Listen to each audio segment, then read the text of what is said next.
So we decided we needed a way to be more informed about our drivers while they're out on the road during their workday.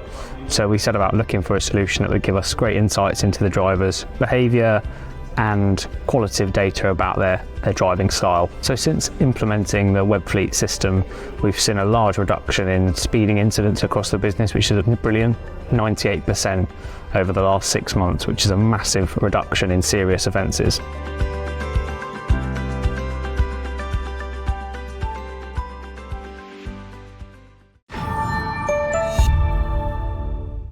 Added funner on the end of their video. Don't tell them. The brand people will go mad. Hello, everybody. Yes, they will. And a very warm kind of and snowy welcome to the November webinar, Actionable Insights. And isn't that fabulous? 98% reduction in speeding offences. Paul, imagine what you'd be driving like if you had telematics. I don't have any speeding offences, I have to say. I'm very well behaved. Your Honour. Now then, it's International Men's Day today. I kid you not, we have a day of our own. Which I had no idea until today, and it is relevant, and we'll pick it up under Movember a little later on. And we're joined by a couple of familiar faces to share all they've learned about transitioning to electric vehicles.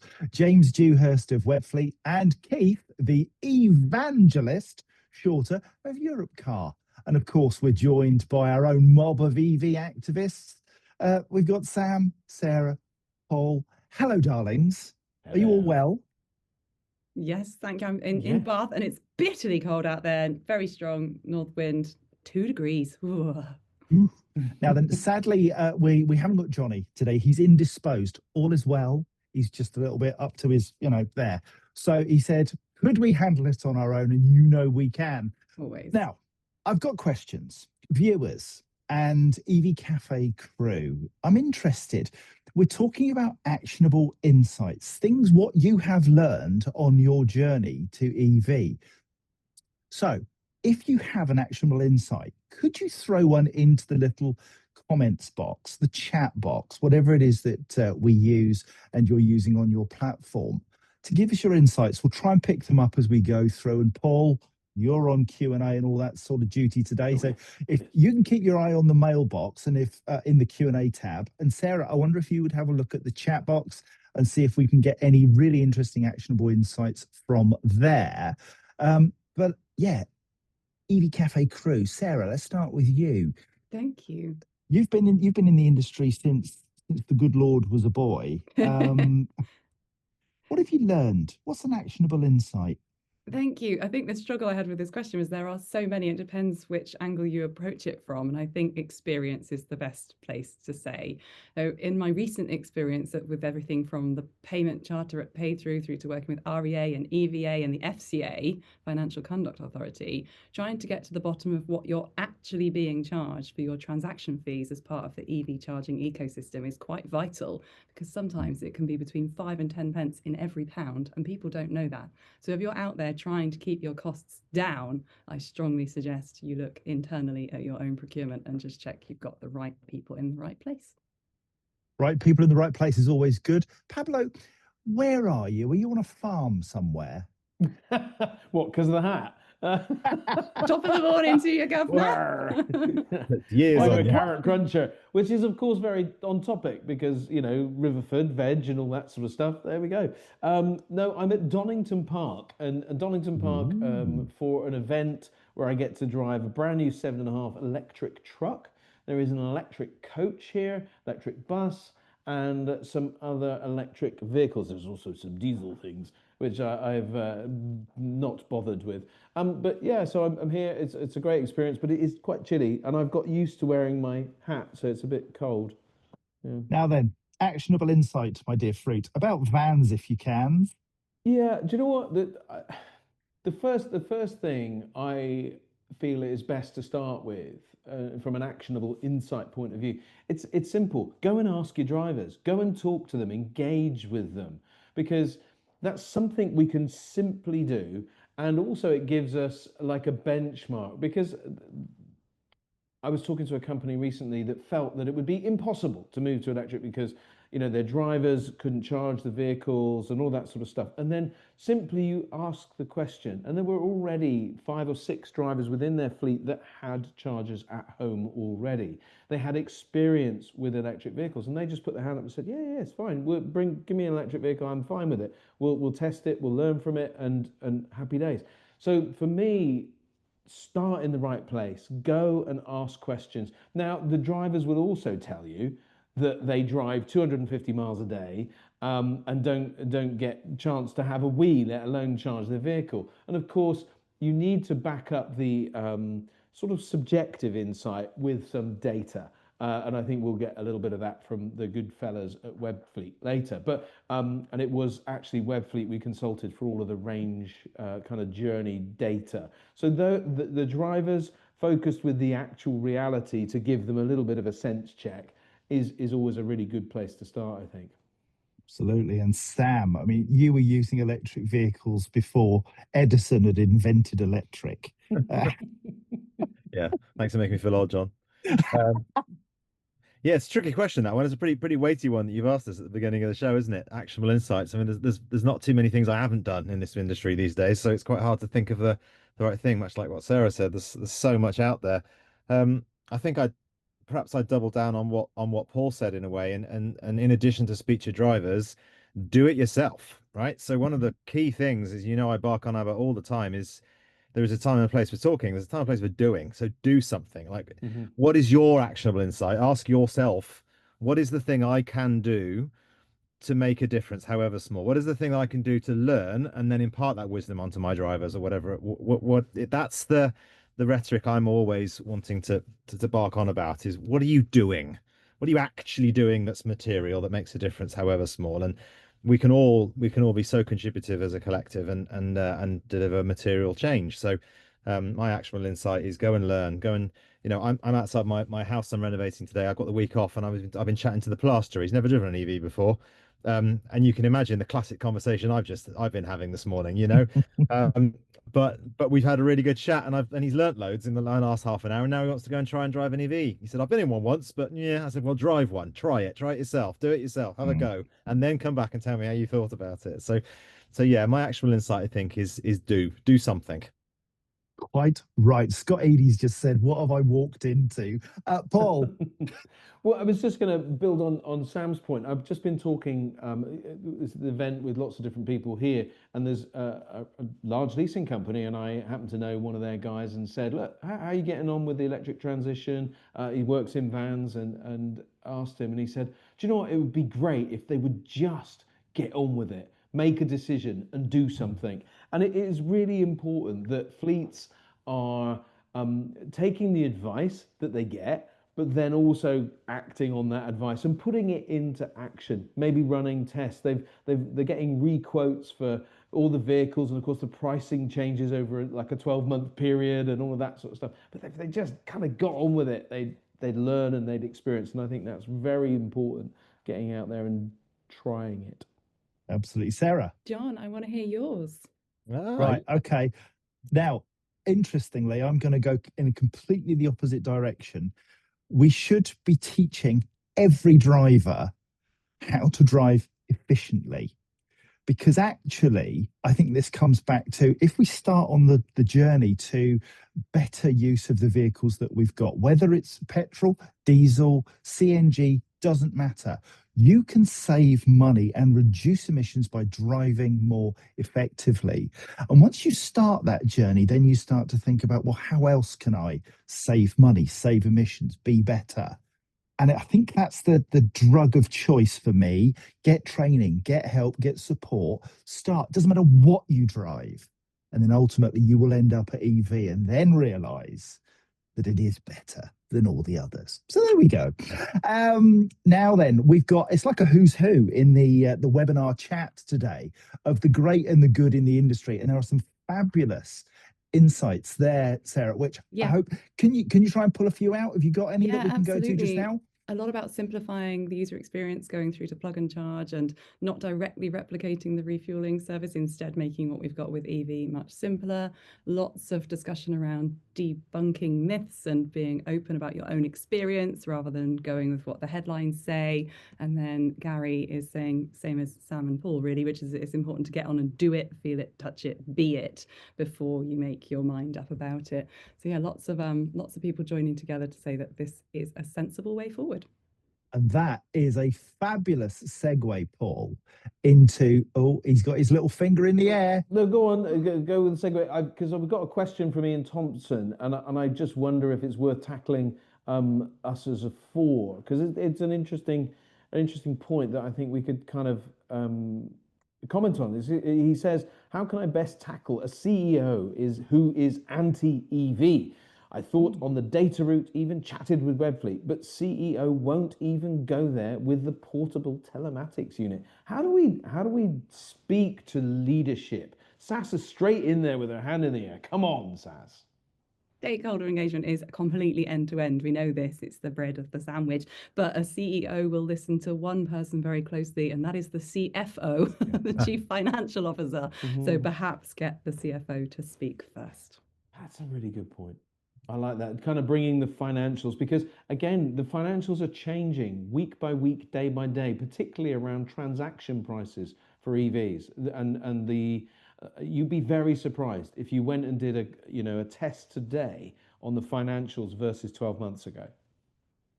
Yeah, I'm slightly annoyed because Sarah put her hand up so quick, so I was going to say the exact same thing. Although my only flavour to that is not just financial, but commercial. So if he's not going to listen to EVs because he doesn't believe in EVs, then listen to the numbers and the commerciality and the risk factor of your business being left behind as a result of not being forward thinking in terms of the direction of travel. And if that doesn't frighten him into making a decision, then he's in the wrong job. And also, Scott Eady's comment might frighten him into making a decision. Can't you stuff them into a van for a firm word? I know a guy. Yeah, the end of that was van, terrifying. Well done. I just want to thank Sebastian Fleischhacker for raising the level somewhat, the bar, when he talks about Socrates as an answer to your question, Paul, a mafia. Go search. Right, okay, we've got to move on. Scott was talking about the same thing. He just said mafia, not a mafia. We were talking about get on and do something. Yes. And Paul, we're getting on and doing something with National EV Week. Talk to us.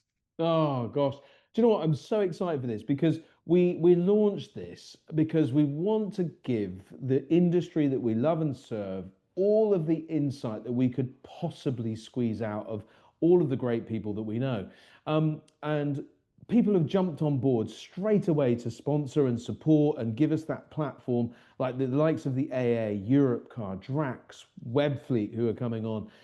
There's also Avon's coming, Zaptec and others. You know, it is a real stellar lineup of people sponsoring, but we've got amazing speakers from across the industry. We've got Stuart Murphy and Nigel Allsop, the two biggest fleets doing electric in the country. They're jostling for the highest number of electric vans on fleet at the beginning of the week. We've got Paul Hollick, chairman of the Association of Fleet Professionals, talking in his own world of finance and all that kind of stuff, and salary sacrifice, you know, doing those car thingies. Oh my gosh, we really are going the full breadth. And we've got Sam and Chris talking about charging, but also Sam talking later on about the truck world. So that's really good, getting insight out from there. We're looking at everything, the built environment. We are going to talk to people about how the trading estates and the homes and the working environment is changing to accommodate the electrification as a whole. There is so much going on, and there are still opportunities, of course, to partner. We are looking for a principal partner. So this could be the London Marathon is, I think, the Flora London Marathon. This could be the EV Cafe National EV Week, because it's powered by us, but it's not our week. It's your week. If you want to kind of come and join us and really shout about electric vehicles, we're going to get some great people, many people going to be speaking across the week, and much insight shared. And then a long tail. This is going to run for the rest of the year, as in not this year, but into 26 to November next year, and when we'll announce the next National EV Week, which will be that first week or last week of November, first week of December. Again, so very exciting thing that we've launched. It's going to go on and on. And very exciting to be a partner with it. And we're partnered with the 19 Group, and their very large database focuses on CV Show, Installer, Elemental, and other shows. And our own database kind of all going out to that. So there's a lot of opportunity to shout about what you are doing in the electric vehicle industry and to make your difference and your voice heard. So join us if you can. Now, James Dewhurst, we were due to be coming to you at 12:15. We're going to be a little bit late, maybe another 5 minutes. So if you could just hold on to yourself, because there's a couple of other bits that I just want to go through. One is something very new. It's called the 12 Crackers of Christmas. And this is a little something we're putting together for our webinar in December. We recognise there are a lot of people in the industry who work darned hard and get no recognition at all. They're not the chief exec, the CFO, the person who goes up on stage and gets the awards. They're the people who make stuff happen, and we never, ever give them a shout out. Well, that's about to change. The 12 Crackers of Christmas represent the 12 big sectors in our industry that we rely on every day to make this transition happen. And what we want to do is to lift these people up and say thank you. So on the 17th of December, we're going to extend our webinar to 90 minutes, and we're going to pay homage to those people who are just utterly stunning. Not because we say so, but because you say so. So there's going to be a nomination process where you will be able to nominate that person in your team, in your little world that you work in, where you know they deserve praise. There's a nomination process which will come out over the next couple of days on our website, and you'll be able to find out more there. But these 12 categories are there, everything from charging infrastructure and the things you'd expect, right through to policy, regulation, well-being, mental health, who's out there making a difference in our world. You can still sponsor this. Each category, as you can see, some of them have already got sponsors' names against them. £1,000 is what we're asking to sponsor one of those sectors, and you will get a massive shout out and a little bit of time to talk to us about you and what you do. And 10% of that is going to be donated to the Samaritans and NSPCC. So if you want to get involved, drop me a note, drop Paul a note, and we'll be emailing out later this week to let you know more details around that. But that is a real opportunity, and I'm actually really excited about that. You know, me too. Pull a cracker. It's super cool, and I'm loving that we're supporting Samaritans and NSPCC at this time of year, where there are so many adults that really struggle through this time, and then so many kids that have a really poor experience and really need that support. So this money going to help those people answering the phones and making sure that there's people available is fabulous in my book. Sarah, we had some great news a couple of days ago that one of our partners and sponsors, Trevor Palmer, has achieved something quite remarkable. Talk to us about it. Yeah, all-round good egg, Trevor Palmer, who works every hour, every day, and still finds time for his friends, his kids, and his family. So he's an absolute legend. But it was actually you, John, posted a really beautiful post this morning saying that we are massively proud to announce that Trevor has won the Global Entrepreneur of the Year 2025, sponsored by Alica Bank. So this is no mean feat. This is a globally recognised award, and I'm absolutely not surprised that he's taken his company, his idea, global with it, and as perfect timing. I'm sure Trevor's put one of those into the post to all of us, not just his favourite, noted. But no, jokes aside. Oh, he's here. He actually says, thank you with a love eyes. Little round of applause for him. Well done, mate. Really, really great achievement. And finally, before we get to James, Mark Newbury, who's the Transformation and Strategy Director at Europcar, he's doing Movember, and you think, do you know what? Big deal, grow a moustache, whatever. Actually, he started something called Project 45. Mark is running 45 kilometers per week for 4 weeks, getting another 45 people to take part. to run or grow a mow, and he's targeting to raise £4,500. Now he's currently at just under 2 grand, and I'm going to post a link into the chat for his GoFundMe thing. So let's just, I'm doing that as we speak, trying to multitask. Paste, boom. Right, if you can support Mark in doing this, it will be amazing. Project 45. The number 45 links to men's health causes. Men die 4.5 years earlier than women for largely preventable reasons. Men should get their prostate checked aged 45 and onwards, and that's a key Movember objective. I have this year had mine checked, and my voice has just returned to normal. The reality, nobody went anywhere near me. It's just a little test that you have to do, and you can do it on your own in private. It's all very good, and you don't even have to put gloves on. It's great. Now, Paul, have you had yours done? I have actually, yes. But Good. I'm due another one actually, to be fair. So I've received something in the post and I haven't done it yet, but I need to. And that's it. It comes through in the post. You can kind of take care of business and send it off, and everything's checked out for you. But Take care Mark's of going to do business. it. Mark's going to do it in this week, Yes, isn't he? Or this he next is. couple of weeks. Yeah. Good for him. And Sam, are you old enough yet? 45? Not quite, no, but I'm getting close to it. Yeah. I'd also like to doff my hat, if I had one, to Paul, who is incredibly committed to do another 25 kilometers in the remainder of this month to support. So well done, Paul, for doing all that running. Hey, listen, you must let us know every day how you're getting on with that. But I it's do really 4 good of you. kilometers every day. So I mean, how many? Yeah, we've got enough days. That's fine. I'll do that. I'm There you just go, going to you do heard it it at here, folks. walking pace, though. No, you got to run. Right. Now, I ran a mental health. We talked about mental health. Mark is 45 for Project 45. That's another reason why it's Project 45. But mental health really matters. Here's the reasons why. 2 to 3 babies lose their dad a week to suicide. 75% of suicides are men. The highest proportion of those are aged 40 to 49.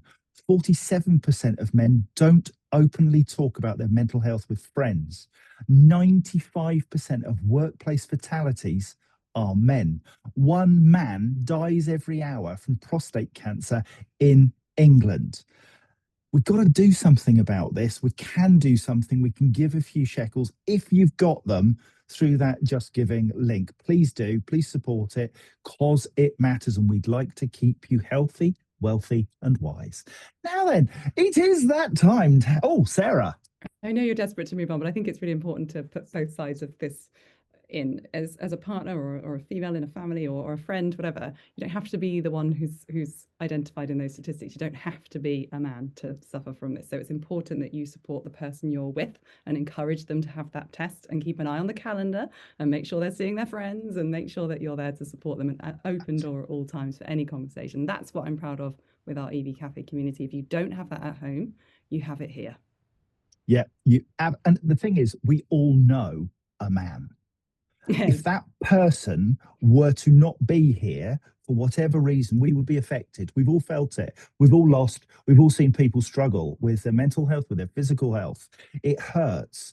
This doesn't have to happen to anybody if we go through these preventable or through these procedures to ensure that preventable illness and preventable mental health crises don't happen. Brilliantly said. Thank you, Sarah. Let's move on, Sam. It's the man that is Sam Clark. No, I just clicked a button I didn't mean to click. Here's Sam. Tech failure. Over to No. Sam. Okay. Hold the phones. It's contagious. It's all right. It's all right. I got it. All right. So there we go. Jimbo, it's time for you to open up your camera, my friend. So Webfleet's James Dewhurst, Sales Director, Corporate, has been working in the telematics industry for over 15 years and has taken a keen interest in helping fleets use data insights to be safer and greener and make the world a better place for his children. Quite right, too. He's based up in the Highlands of Scotland, unfortunately for him, and his first electric car was delivered to his door in less than 24 hours by Tesla before his Amazon Prime delivery arrived.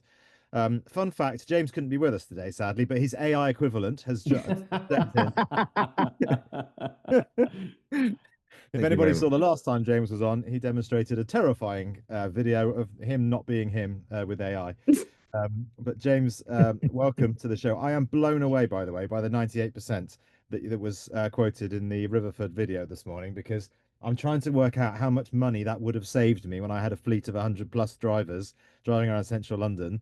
98% would have saved me tens of thousands of pounds at least. So where were you? Where were you when I needed you? Yeah, I know. I think when we look at that as well, I mean, it's also the safety that comes out of that and the well-being we talked about already. I think it's a great subject. Well-being is so important nowadays that actually the more people the faster you drive, the more accidents there are. The more people off work, those aspects too. It actually driving slower, driving safer just helps in that side as well. So thank you very much for the welcome. Nice to see you all as always, and really important subject I think you discussed earlier on today as well. I'll go shout out to Kian in my team who's actually doing Movember as well. People know I've done it in the past, didn't do this year, but we'll probably come back to it next year. And I think it's a really, really worthy cause. So anybody that's got that link should definitely jump on. I'll be doing it a little bit later. So thanks, mate. Right, actionable insights. What have you learned from your time doing what you do? Wow. I mean, yeah, so we're now 16, 17 years into this this data side, and even before that, I was in sort of document solutions that looked at it too. I think the important thing, I think, when you talk about insights is I don't know if anybody follows Simon Sinek in the things. Start with why. Right. So the important thing about the actionable insights isn't about you're going to move to the how you're going to do it, but you've got to start with why. And for me, like in that terms, right, we're looking at two things. We're looking at sustainability planning, and transition and decarbonisation, but we're also looking at financial savings, as Sarah alluded to earlier on. Your person that's going to give you the most steer with your CEO is going to be your CFO. And what we tend to find now is your ESG managers are reporting into the CFO. So, but it's got to be, you've got to start with why, look at those financial savings, look at that sustainability gains you're going to make as a business before you then move on to the how. And the how is where we as Webfleet from telematics start to move in, because we're bringing in the usage data of the vehicles. We're also bringing in usage data of chargers now into the platform as well. We're looking at battery health, we're looking at efficiencies. But before you even connect to electric vehicles, you can connect to all your ICE equivalents and pull the data that you want in there. Now, the problem is, as everyone says, so much data, how do you actually get to disseminate that, pull it around, make it actionable? So the point from the Riverford earlier on, the discussions you also mentioned as well, the driver is absolutely fundamental in this. We cannot ignore those drivers. Yes, we're doing a lot of reports on vehicles, on capabilities, on ranges, on other aspects, but realistically, the drivers need to be on board. The data we've analysed and we've looked at, average van movements on a day is about 80 miles. So everything that people talk about, I can't get a van that will suit my range and those things. Riverfords are doing it. That we've got OVO doing it. They're all utilizing it in the right way. 80 miles isn't a lot, and most vans will be capable, of doing that pretty much all nowadays. So we're removing that element of data anxiety, but the driver can extend that range by around about 20% if they are driving more efficiently, if they're driving smoother, if they're using regen, if they're avoiding speeding, those areas, they can be a big extender. So I think taking the data that comes out of telematics, like using it in the right way, feeding that back to the driver, sometimes in real time like we do through devices and technology that's in the cab so they can get advice as they're driving. Sometimes it's more a case of actually sitting down with them afterwards and saying, here's your data, here's what we can see from it. And then you start to really have action, and then you start moving into the how and what you could do with that business. So I've gone full 2 feet in there for the start, but yeah, as a starting point. Oh, Sarah. Yeah, thank you. I was just thinking about putting my 2P in. I don't mean 2 pence worth. I mean the 2 Ps that you used, proactive and partnership. And I think that's what Webfleet offer fleets, who at least who are starting out. And if anyone's ever tuned into any of Webfleet's own content webinars, I mean, there other webinars do exist, but if you have got spare time, suppose the webinars from Webfleet are all right, you'll see that they do touch upon end-to-end part of your business. So you can get data insights across the ecosystem. So if it's building that case study to show that actionable insights start with data, and having someone proactive like Webfleet to help you build that is what you need. So there you go, Sam. You needed Webfleet all those years ago. If you've got any questions for James or Keith when he comes on, pop them in the Q&A tab at the bottom of the Zoom screen, and we'll pick them up, and Paul will be able to pose those in due course. Sarah, is that another finger? Yeah, it's just terrible, isn't it? I just enjoy these because I get to pick the brains of the guests that come on. But I do have a question, but you can go first if you've got one. I was going to ask about the sort of heavy goods stuff and how many HGVs are using telematics as a matter of course. Is that something where there's an awful lot of use of telemetry to track and understand? And actually, the focus for your work is more on vans. And that's the sort of small business, smaller fleets who just get in a van. It's just a way of getting to a job so they can get on and do their thing. But actually, there's a lot of learning that they could have if only they understood the benefits. Yeah, I think when we look at it, I think the stats are there's around about 300,000 HGVs on the road and nearly 7 million vans. So there's a much bigger potential addressable market in that space. But I also do see, that the HGV side of things in electrification is the next big challenge. That's where we're seeing momentum on the van side.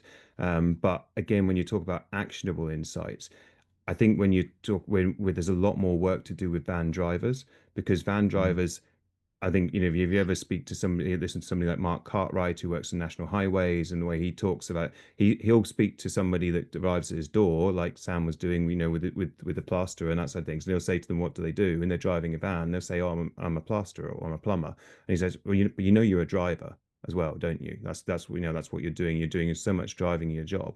Whereas a HGV driver will tell you they're a HGV driver, and they'll tell you how you should drive.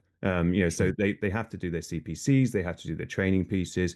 I was, at a company in Aberdeen yesterday where we sat down and we discussed the difference between the quality of their drivers and, compared them. And they said, "Oh, this is our professional driver. This is our most senior driver. He takes pride in everything he does, and he wants to learn. He's already asking about the data we're providing from the systems." So again, what they wanted to do was have the league tables, have the data in the right place, the right time, and give that kind of holistic view to the driver. But also, he wanted to delve into the detail. He wanted to understand why his coasting score was low, in that aspect. And that's something that people have, when they get into an EV, there's an adjustment to make, but they can start the adjustment in a petrol or diesel van. Most people in vans are on a deadline, they're rushing around, they're braking late, rather than a HGV will look at maybe, I don't know, a mile, sometimes half a mile to a mile before a roundabout. They will lift off the accelerator, and that is freewheeling, into that, gradually slowing down. That's more efficient. And that's what you do when you switch to electric. You have to work that way because you've got regen. And that's what the transition is. So Riverfords, we did a lot of education with them, even for the vehicles that aren't electric yet. They're educating their drivers about their right foot and what an impact that can have on their extending their petrol and diesel range and using less fuel. But then when they transition to electric, there's not as much training to do because they've had the insights out the system. They've been given a coasting score. They say it's 50%. Actually, you should be doing 70%. And they're working with that over time. So it's just making them aware of that data and making sure it translates simply, because I think the research we've had shows that it's around about £3,000 saving per EV, when you do transition for a business. So if you can get them into that space, you can save on the fuel, you can save on the costs, you can save on the running costs of an EV as well. I don't need to preach the converted here, the people that are tuning in, but that's the carrot that's available, for that chap that was saying his CEO wasn't on board to it. Have we run the numbers? Have we actually done the ROI to say how much these vehicles could actually save you? And looking at that piece and using the data to do that. Sam, I and then Paul. just wanted to add to James's comments, particularly in the HGV sector. There's a couple of things that spring to mind. One is we've seen through my project some of the behavioral patterns of some of the hauliers have been really quite interesting in terms of starting very, very low mileage on their trucks, and then all of a sudden there's a kick, and the vehicle is then almost doing almost 100% more range on the basis they go, okay, we know what we're doing now, and really, really pushing it, and the data is showing us that behavioral pattern whereby people are being very conservative to begin with, but then really pushing the boundaries thereafter. I think the other thing to consider as well is is proportionality. So James quite rightly quoted some of the numbers there. There's only about 1,000 EHGVs on the road at the moment, but EHGVs in general, are quite low consumer of mileage in totality, but one of the largest emitters. So there's an element of proportionality we've got to understand as well with all of this, and how much emissions are being saved as a result of those vehicle types on the roads. So without data, we know nothing. Talking of knowing nothing, here's Paul. and I know nothing. I'm just really a voice for the questions that have come in for James specifically, and I think it would be good to just kind of do that. So Rob Vows has asked, James, do you think that telematics data can also be used to assist fleets in figuring out a way to get their drivers who do not have off-street charging to charge their day using less intrusive to the workday methods versus rapid charging in the middle or the beginning of the day, charging using residential on-street charging, peer-to-peer charging like co-charging, charge share overnight, that sort of thing? Do you think there's a part to play that you guys can bring? Yeah, I mean, it's one of the points that I'd actually kind of noted down as well when we look at it, because I think when you're looking at optimizing charging, you're also in this scenario where you need to look at the dwell times of the vehicle, the standstills, and actually what we do with a lot of our customers through the data, once we've got it, is then start to say, right, how much time is that vehicle actually stationary during the day? How much time is it stationary at night? And that, we measure standstills for the systems, we report on it. We also look at idle time and those aspects as well, because that's time things.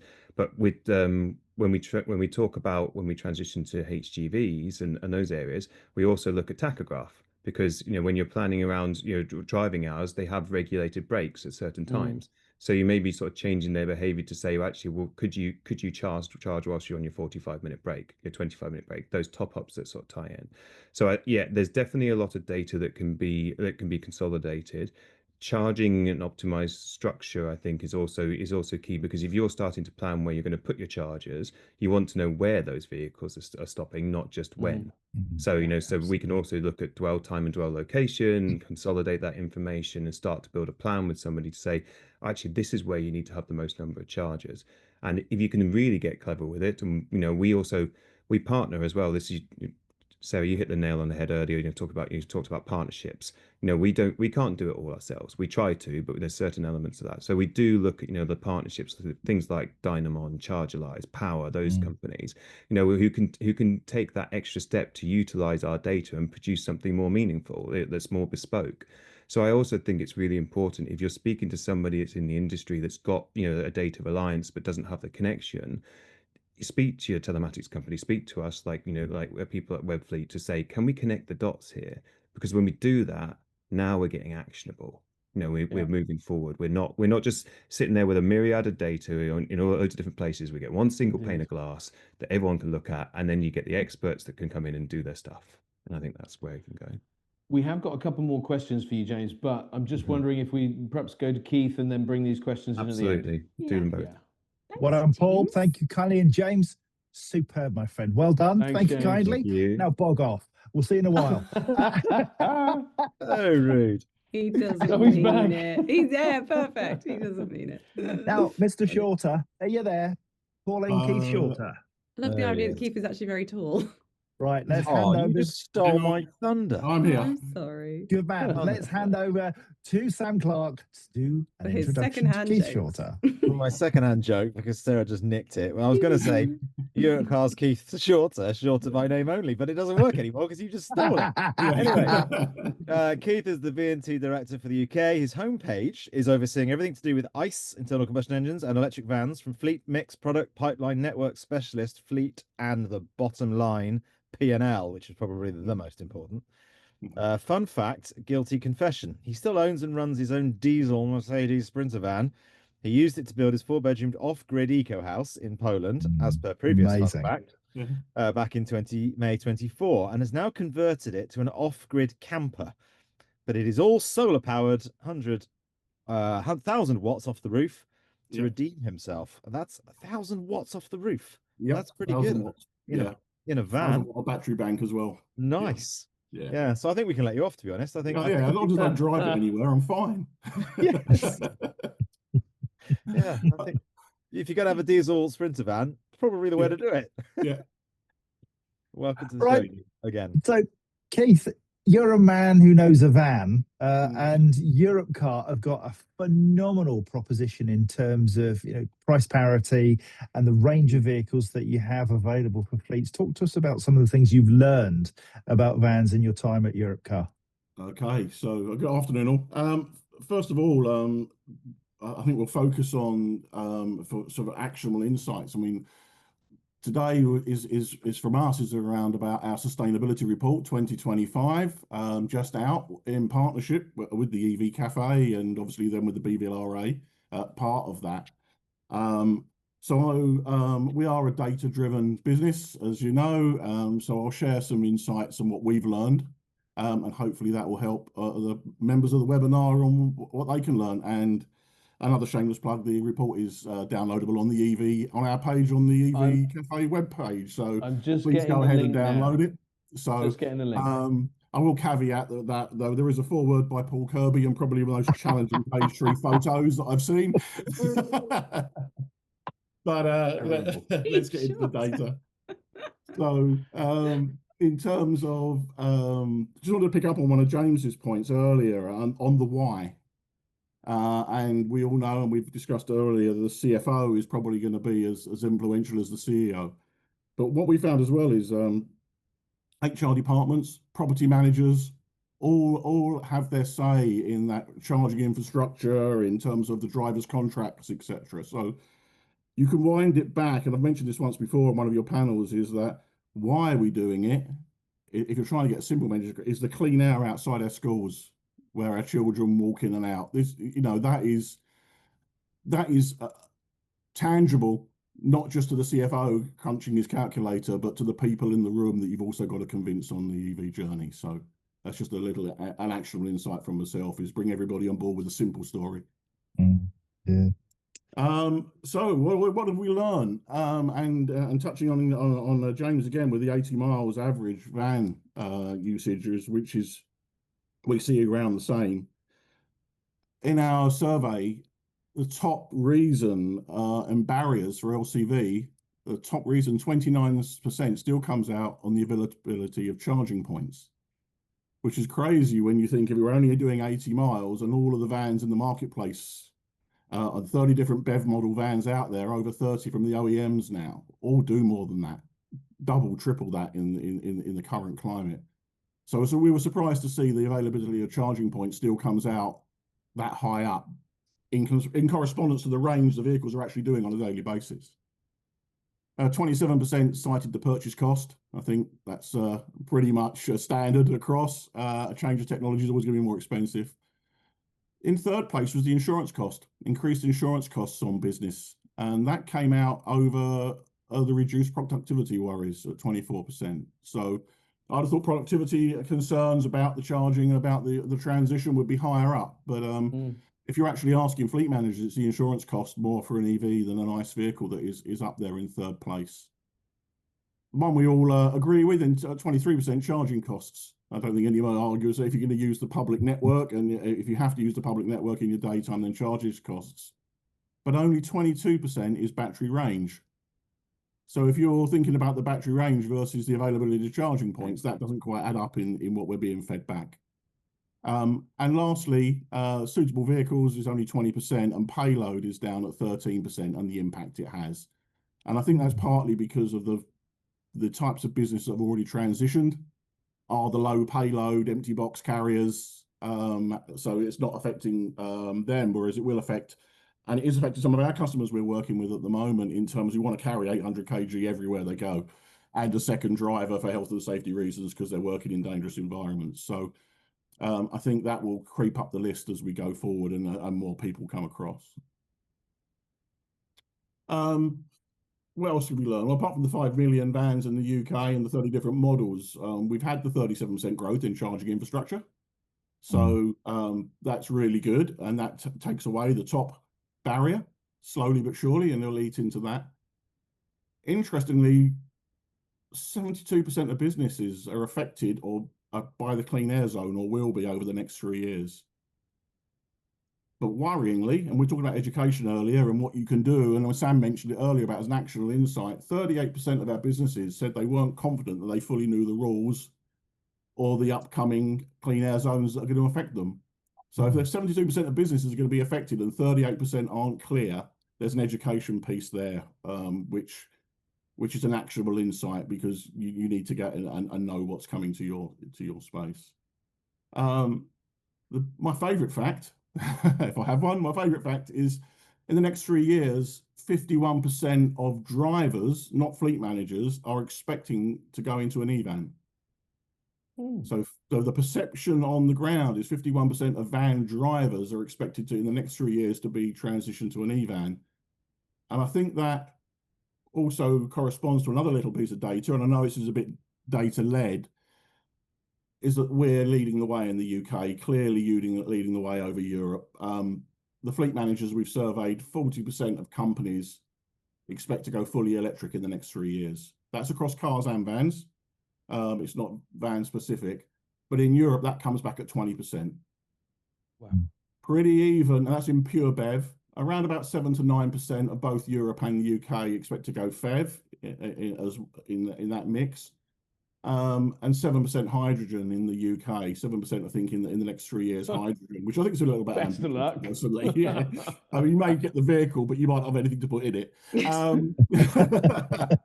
But What makes you think you'll so, get the vehicle? Yeah, Yeah, exactly. yeah.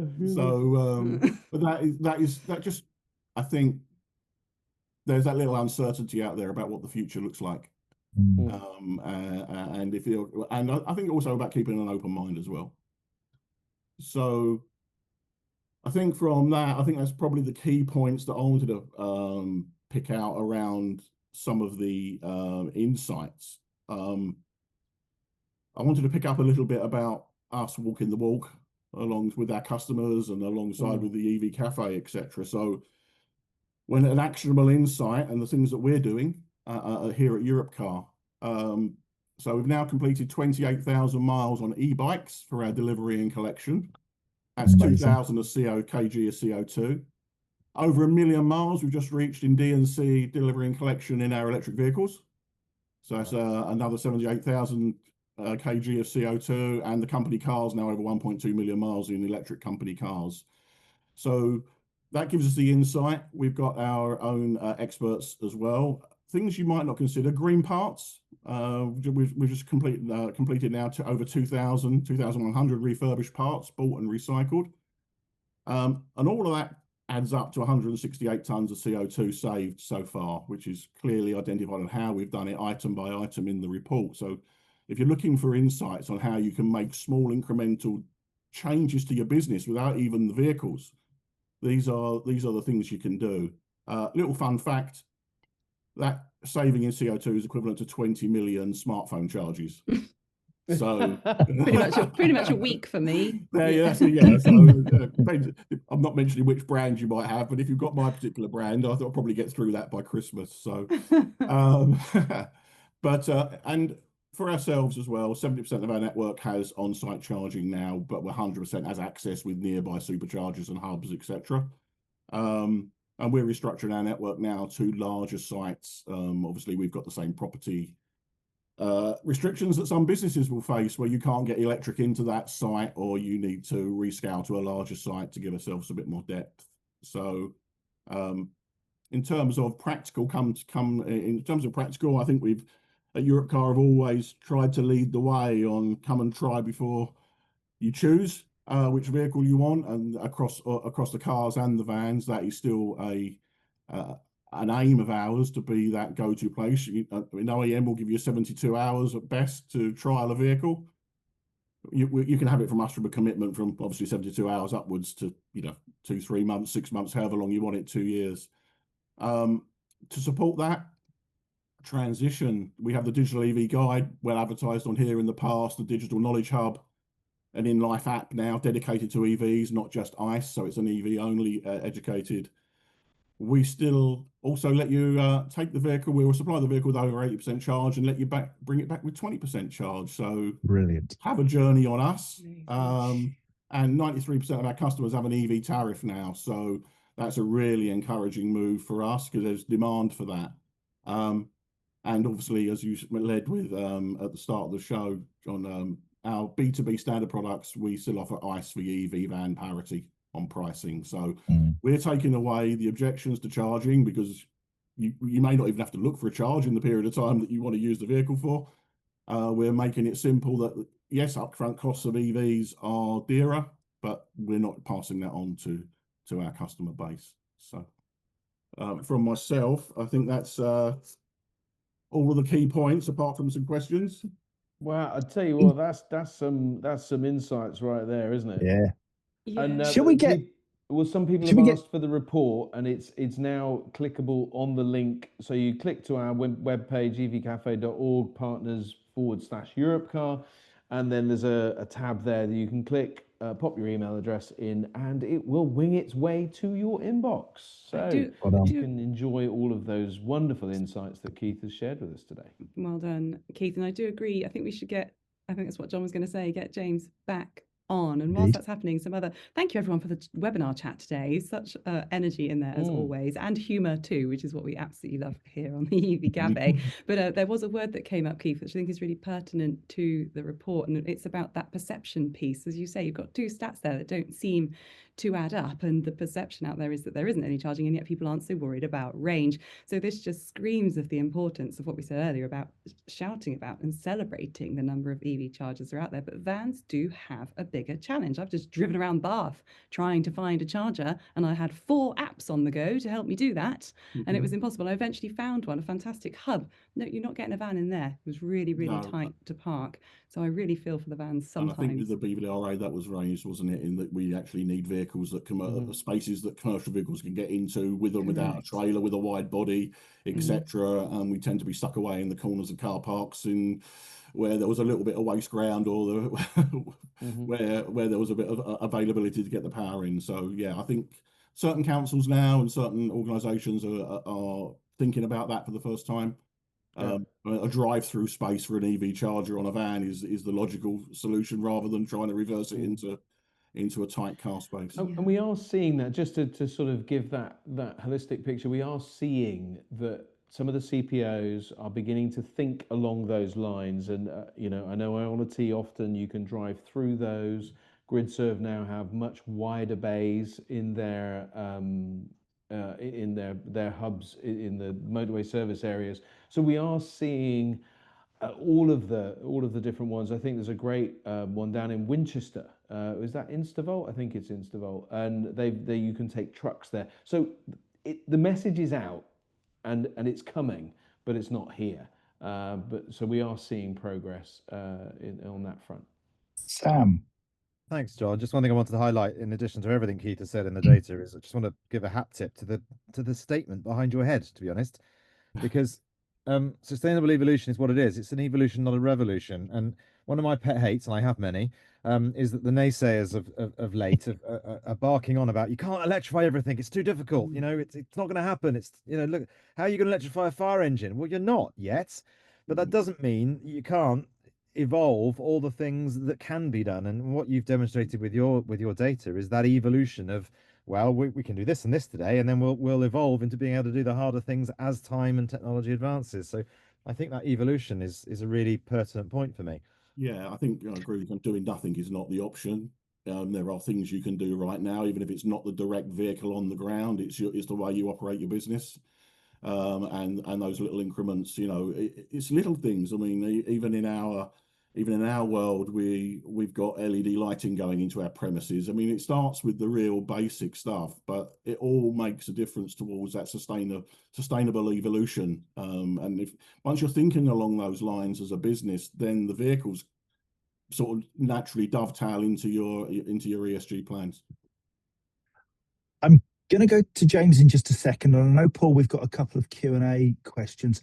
I just have a sense of realism that I want to throw into the mix. I read a story today with the BBC that Northamptonshire Council are looking to replace 340 of its vehicles.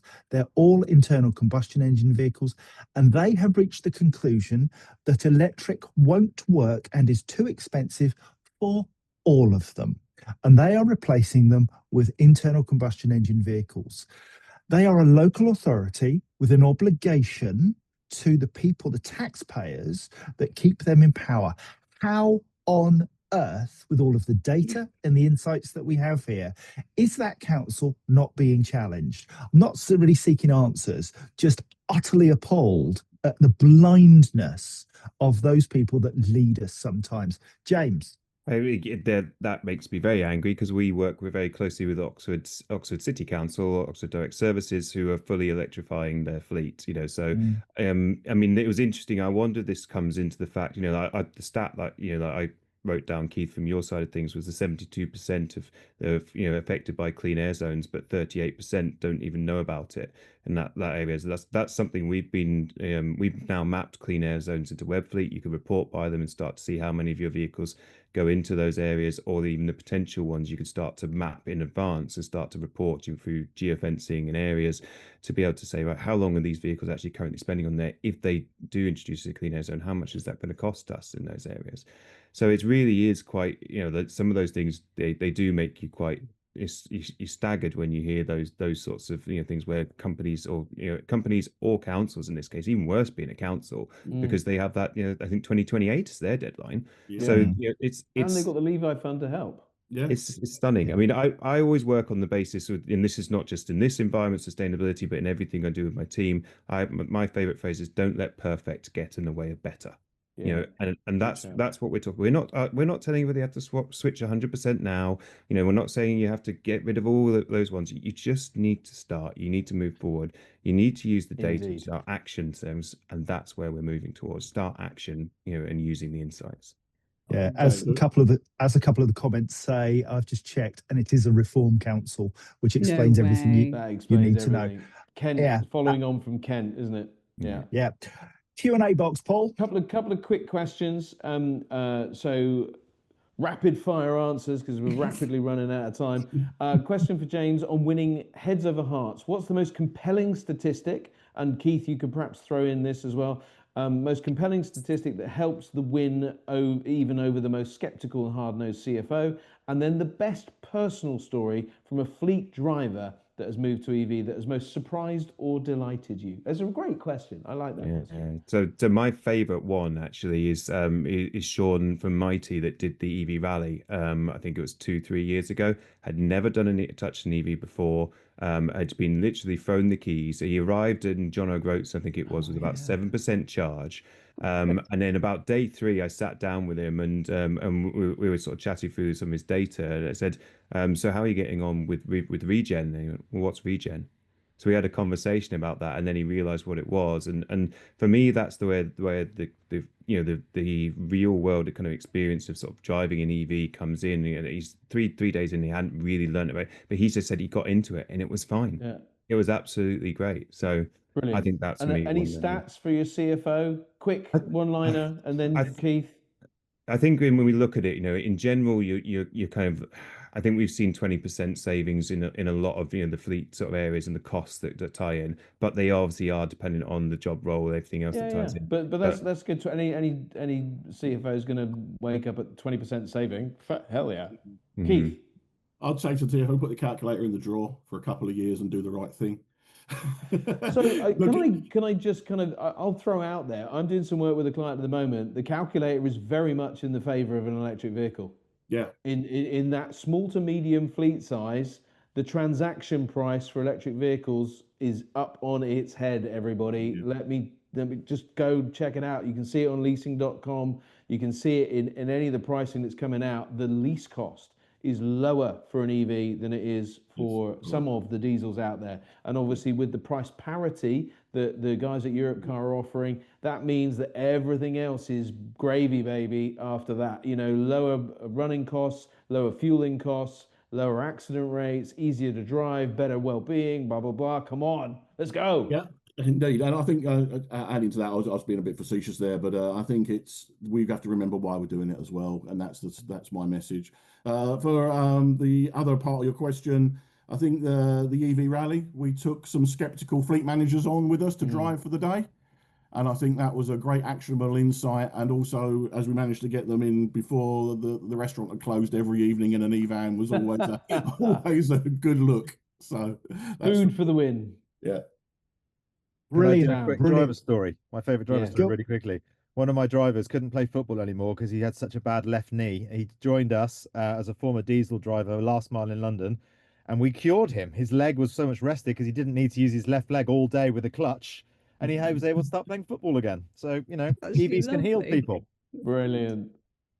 I don't know about you, but I think the questions from Simon Tucker were absolutely outstanding. They should warrant an EV Cafe mug, I think. They were superb. So if you get in touch with us, Simon, hello@evcafe.org, and we will send an EV Cafe mug to you.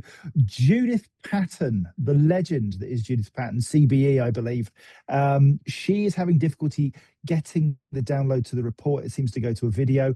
Paul, you and I had this issue earlier on in the week. And I can't remember what the response was, what the outcome was. We'll share it on our page. Don't worry, it's easy. We will get the link to you, Judith. Was it Judith? Yeah. Sorry, I missed the name. Yeah. Judith Patton. Just drop us a DM in our either John or mine. We will get that link to you. Mike Seymour's off to Thailand until next month. Enjoy that. We've enjoyed this. Thank you to our guests, James Dewhurst, Keith Shorter. The EV Cafe crew have been, here. And but your comments have been absolutely outstanding. Thank you for joining us. If I tell you that we had more people at the end of this webinar than we did for most of it, it just got bigger and better as we went along. Thanks to you. We'll see you next month for 12 Crackers of Christmas. Bye-bye. 12 Crackers of Christmas. Yay. And well done, Ken. Well done, Trev.